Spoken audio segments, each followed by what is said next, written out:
Seguramente el título de este mensaje, así como el post que previamente publicamos para dar a conocerlo, pudieron haberte llamado la atención y remontarte a ese famoso meme. Y es que justamente esa ha sido una de las expresiones más utilizadas y uno de los memes más virales de este 2020. En fin, la hipocresía. Sin embargo, hay que decir que ignoramos hasta cierto punto el término hipocresía, el peso que tiene como tal y lo que Dios nos dice acerca de este tema. Pero exactamente, ¿qué es la hipocresía? Simple, afirmar algo pero actuar de forma diferente a eso. Decir una cosa y hacer otra. Criticar algo y terminar haciendo eso que criticas o incluso algo peor que eso. La hipocresía nos convierte exactamente en eso que afirmamos aborrecer.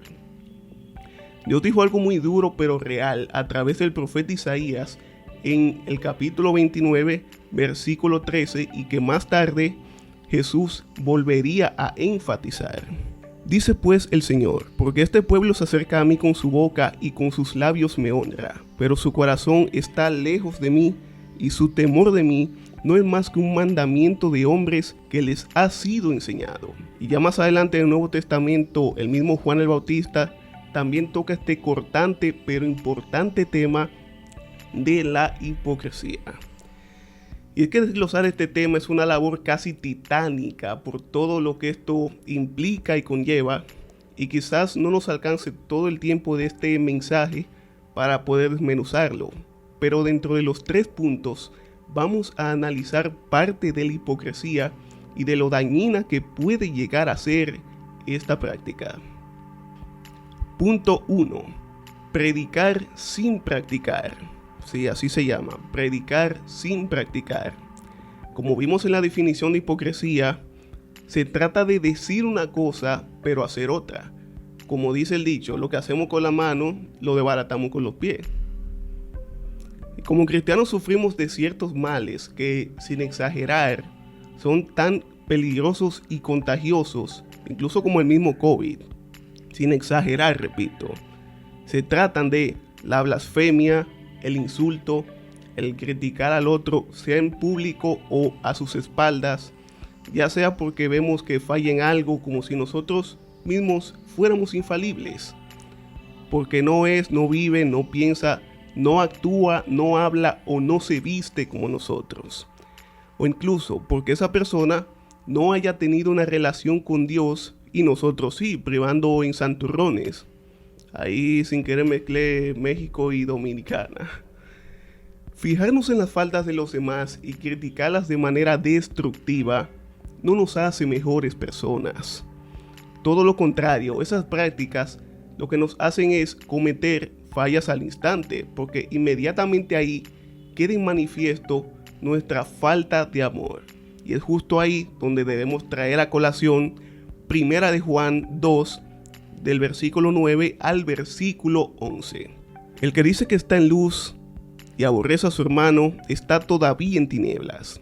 El que ama a su hermano permanece en la luz y en él no hay tropiezo. Pero el que aborrece a su hermano está en tinieblas y anda en tinieblas y no sabe a dónde va, porque las tinieblas le han cegado los ojos. Y la versión TLA o traducción en lenguaje actual lo dice de la siguiente manera: si alguno dice que vive en la luz, pero odia a otro miembro de la iglesia, en realidad vive en una gran oscuridad. El que ama a los demás vive bajo la brillante luz de Dios y no causa ningún problema a los de su iglesia. Pero el que odia a otro cristiano vive en la oscuridad y no sabe a dónde va, porque la oscuridad lo ha dejado ciego. Como acabamos de leer en esta versión, estas palabras también aplican para la iglesia, para el cuerpo de Cristo que somos nosotros, y que lamentablemente nos hemos convertido en el más grande campo de batalla dentro del evangelio, especialmente a causa de aquellos que practican la hipocresía. Ya que si tal persona no nos cae bien, ya queremos sacar las uñas contra él. Si se sabe que está en una situación difícil, empezamos a sacar conjeturas de qué pecado cometió para que pasara eso, o el famoso algo habrás hecho, o qué pecado habrás cometido para está pasando por esa situación. Si nos damos cuenta o se sabe que de manera oficial está en pecado, ahí es que nos damos vida hablando en contra de esa persona. Si vemos que alguien crece más rápido que nosotros dentro de la iglesia, le asignan cargos, le asignan liderazgo, entonces lo atacamos, le preguntamos que por qué ese tipo que llegó los otros días ya es líder y yo que tengo tantos años en la iglesia no he tenido chance de nada. Eso por poner un ejemplo de tantos que hay. Y por cierto, de eso yo hablé de manera un poco más detallada, recordarán, en el segundo mensaje de All Time llamado Los últimos serán los primeros. Estos son solo algunos escenarios que se presentan donde nuestra actitud, nuestros pensamientos de odio y claro está, la hipocresía, invaden y contaminan nuestro corazón. No podemos ser tan descarados como para decir que amamos a Dios si expresamos odio y envidia hacia los demás. Ahí no hay la más mínima coherencia. No podemos tener la cachaza de sacar en cara los errores de los demás cuando los nuestros probablemente sean más y sean peores que los de esa persona. Y eso lo dejó Jesús clarísimo en Mateo 7 del 3 al 5, porque yo no hablo por hablar, familia. Quien me conoce sabe, esto todo es fundamentado en la palabra de Dios. ¿Por qué te fijas en lo malo que hacen otros y no te das cuenta de las muchas cosas malas que haces tú? Es como si te fijaras que en el ojo del otro hay una basurita y no te dieras cuenta que en tu ojo hay una rama. ¿Cómo te atreves a decirle a otro, déjame sacarte la basurita que tienes en el ojo, si en tu ojo tienes una rama? Hipócrita. Primero saca la rama que tienes en tu ojo y así podrás ver bien para sacar la basurita que está en el ojo del otro. Y en otras versiones se conoce como la paja en el ojo de tu hermano y la viga en el tuyo. Lo ideal es que entre todos nos ayudemos a vencer nuestros pecados, pues nadie puede solo. Pero antes de querer ayudar a los demás, vamos a revisarnos y ayudarnos nosotros primero. Vamos a reconocer y empezar a corregir nuestros defectos en primer lugar, ya que nadie tiene derecho de juzgar a nadie, ya que todos tenemos cola que nos pisen. Y con la misma vara que medimos a los otros, con esa misma vara, de esa misma forma, nosotros vamos a ser medidos. Punto 2, lo hemos llamado por encima del hombro. Arrogancia, soberbia, falta de sencillez, falta de humildad, orgullo, todo eso va muy de la mano con la hipocresía. El creer que somos perfectos o al menos que somos mejores que los demás, dominicalmente hablando, privar en bueno, o privar en que somos la última botella de agua del desierto, porque yo no tomo refresco, por eso lo digo así. Hacer creer que no rompemos un plato cuando por debajo aniquilamos la vajilla completa. Todo eso también nos hace hipócritas, familia. Si hubo un grupo de personas que eran exactamente así, y que yo me atrevería a decir que aún se manifiesta esa cultura en la época de hoy, esos eran los fariseos. Todos conocemos, por ejemplo, la historia del fariseo y del publicano. En otras versiones conocida como la parábola del fariseo y del cobrador o recaudador de impuestos. O sea que fariseo sigue siendo fariseo básicamente.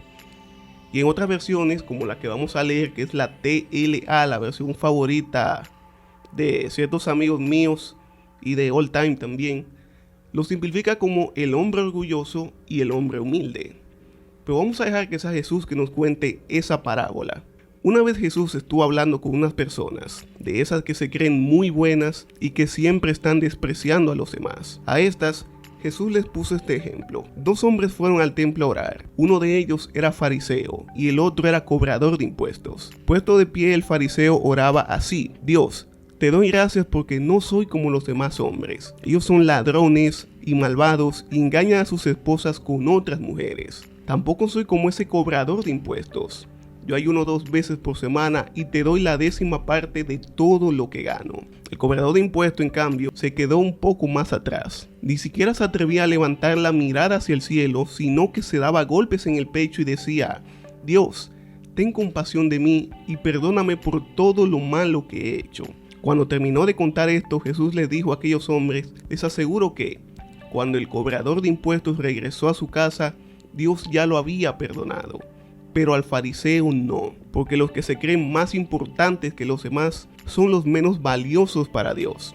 En cambio, los más importantes para Dios son los humildes. Si supiéramos el valor tan grande que para Dios tiene la humildad, la sinceridad y el arrepentimiento de todo corazón, lo pensaríamos 2 veces antes de intentar ser arrogantes y más aún de mirar por encima del hombro a los demás o de creer que somos mejores que los demás, como si nosotros estuviéramos libres de pecado. Y por esa línea es que voy a continuación, ya que exactamente dijo eso Jesús iniciando el capítulo 8 del Evangelio de Juan. Los fariseos, sí, de nuevo los fariseos, le llevaron a Jesús una mujer que fue sorprendida en adulterio. Y lo políticamente correcto, según la ley de Moisés, era apedrear a esa mujer. Pero Jesús dejó muy claro que aquel que estuviera libre de pecado, que arrojara la primera piedra. Parafraseando a Jesús al estilo Isaías creativo, yo diría que él dio a entender: si es de pecado que se trata, vámonos a pedrar limpia a todo el mundo. ¿Se imagina ese festival de piedra volando en aquel lugar? Dios mío, qué locura. Pero mirar a los demás por encima del hombro no solo consiste en sentirnos superiores o en acusar de pecado a otros, sino también en tener favoritismo, acepción de personas, como si ciertos grupos de personas no tuvieran los mismos derechos o la misma misericordia en Dios que nosotros. Y eso dice nuestro Padre a través de Santiago en su 2º capítulo. Hermanos míos, ustedes han confiado en nuestro poderoso Señor Jesucristo, así que no deben tratar a unas personas mejor que a otras. Imagínense que un rico vestido con ropa muy fina y con un anillo de oro entra en donde ustedes se reúnen, y que al mismo tiempo entra un pobre, vestido con ropa muy gastada. Si ustedes atienden mejor al rico y le dicen: ven, siéntate en el mejor lugar, pero al pobre le dicen: quédate allí de pie o siéntate en el suelo, serán como los malos jueces que favorecen a unos más que a otros. Escúchenme bien, hermanos queridos. Dios eligió a la gente pobre de este mundo para que la confianza en Dios sea su verdadera riqueza y para que reciban el reino que Él le ha prometido a los que le aman. ¿Cómo se atreven ustedes a maltratar y despreciar a los pobres? ¿Acaso no son los ricos quienes los maltratan a ustedes y los meten en la cárcel? ¿Acaso no son los ricos los que insultan a nuestro Señor? Si ustedes obedecen el mandamiento más importante que Dios nos ha dado, hará muy bien. Ese mandamiento dice: recuerden que cada uno debe amar a su prójimo como se ama a sí mismo. Pero si ustedes le dan más importancia a unas personas y las tratan mejor que a otras, están pecando y desobedeciendo la ley de Dios. Con todo el amor y respeto les digo, familia, no caigamos en el error de convertirnos en hipócritas por implementar esas prácticas que ya mencionamos. Para Dios todos somos iguales. Oigan, todos somos iguales. Eso se ha vuelto hasta un cliché, pero es la más grande y hermosa realidad que existe. Todos somos iguales para Dios. Y si Él tuvo misericordia contigo, también la tiene con todos aquellos que quizás tengas la osadía de considerar menos que tú o simplemente diferentes a ti. Todos somos pecadores y por todos fue que Cristo murió. Así que por favor les ruego, vamos a tratar a todos por igual, por favor. Punto 3. Lo hemos llamado máscaras, falsedad y traición. Eso suena como a un nombre de película, ¿verdad? Ojalá algún libretista esté viendo este servicio, pero bueno. Pudiéramos decir que esta es una película basada en hechos reales, porque efectivamente existen muchas máscaras dentro del reino de Dios y siempre han existido.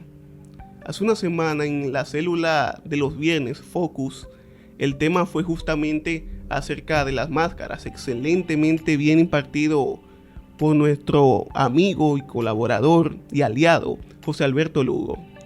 Y para tratar de resumir un poco lo que se trató en esa célula, la máscara es una imagen con la cual nos presentamos ante los demás en cualquier ámbito de la vida, ya sea para ser aceptados en la sociedad por miedo a ser rechazados, porque nos preocupa el qué dirán, o para ganar, mantener y o no perder nuestro estatus o posición. El gran problema de las máscaras no solo es que fingimos ser quienes no somos, lo cual nos hace hipócritas, sino que al hacerlo solemos pecar contra Dios casi todo el tiempo. La primera carta de Juan nos dice que las máscaras representan oscuridad, mientras que el estar en la luz lo que nos ayudará es a estar bien con papá. Primera de Juan 1:6 dice: si decimos que somos amigos de Dios y al mismo tiempo vivimos pecando, entonces resultamos ser unos mentirosos que no obedecen a Dios. Pero si vivimos en la luz, así como Dios vive en la luz, nos mantendremos unidos como hermanos, y Dios perdonará nuestros pecados por medio de la sangre de su Hijo Jesús. Otro gran problema de las máscaras, mi gente, es que muchas veces intentamos usarlas ante Dios, pensando que a Él lo podemos engañar. Eso también se trató en la célula. Pero si no somos sinceros primero ante Dios, tampoco vamos a poder serlo ante el prójimo. Lo que expresamos, la manera en que nos comportamos y cómo tratamos a los demás, refleja cómo está nuestra relación con Dios y de qué manera es que nos estamos presentando ante Él, si con o sin máscaras. Recordemos que aquí también está la parte de la traición. Si no has sido traicionado en algún momento de tu vida, y no es por meterte miedo, pero ten seguro que te va a tocar. Y no lo digo de mala fe ni para inculcar el pánico, sino para que estés preparado, porque lamentable e inevitablemente es una realidad. Muchos se refugian en la hipocresía, en las máscaras, en la falta de sinceridad para engañarnos, y una vez consiguen lo que quieren, darnos la gran puñalada por la espalda. Y si Jesús fue traicionado por uno de sus discípulos, uno de sus hombres de confianza, aunque fue de hecho traicionado por más, porque Pedro lo negó, por ejemplo, y en fin, ¿qué más nos puede pasar o no nos puede pasar a nosotros, los simples mortales? Jesús advirtió en muchas ocasiones mientras desarrollaba su ministerio que nos cuidáramos de los hipócritas, de los mentirosos, de los falsos profetas y de todos aquellos que vienen con disfraces y que no sabemos lo que esconden detrás de ellos. Y yo me voy más lejos, de hecho, todavía. Cuidémonos de ser nosotros los hipócritas. Y todo eso ya mencionado, porque tan peligroso como estar rodeados de hipocresía es que nosotros seamos la hipocresía. Sinceridad en todo tiempo, familia, sinceridad. No ganamos nada escondiendo lo que somos. Nadie es perfecto, entonces evitemos tratar de agradar a alguien fingiendo ser lo que no somos, o dejar a un lado el amor para darle paso a la hipocresía. Como dicen por ahí, uno no es, para generalizar, billete de $100 para caerle bien a todo el mundo. O sea que vamos a olvidarnos de eso y a concentrarnos en presentarnos ante Dios y ante los demás tal como somos. Y a eso justamente es que te quiero invitar en este momento, a que nos acompañes en esta oración y a que te presentes con toda la sinceridad ante Dios. Padre, venimos ante ti en este momento con todo nuestro corazón, con toda nuestra honestidad, sin máscaras, sin hipocresía, sin fingir, sin traicionar ni engañarte, Señor. Padre, gracias porque aún con todo y nuestros defectos, tu misericordia siempre se renueva en nosotros, Señor. Aún con todo y nuestras fallas, tú siempre estás a nuestro lado, Padre. Ayúdanos a seguir así. Ayúdanos a seguir firmes en ti, pase lo que pase, y que seas tú, Señor, transformando siempre nuestras vidas. Llena nuestra casa, llena nuestra familia, llena nuestras vidas, y no nos dejes, Señor, porque necesitamos todo el tiempo de ti. En el nombre de Jesús. Amén. Y a ti que necesitas de Dios, es que como siempre te extendemos la invitación a que seas parte de la familia en Cristo. Créeme que es una de las experiencias más hermosas que puedes experimentar en tu vida. Si tú quieres que oremos por ti, que te ayudemos a tomar esa decisión, comunícate con nosotros por cualquiera de las vías y sé parte de esta hermosísima experiencia. Ven ante Dios sin máscaras, ven ante Dios tal y como eres, porque así tal y como eres, es que Él quiere tenerte dentro de su reino. Dios te bendiga. Continuamos con este servicio y que esta palabra haya sido de mucha bendición. De todo corazón, espero que así sea.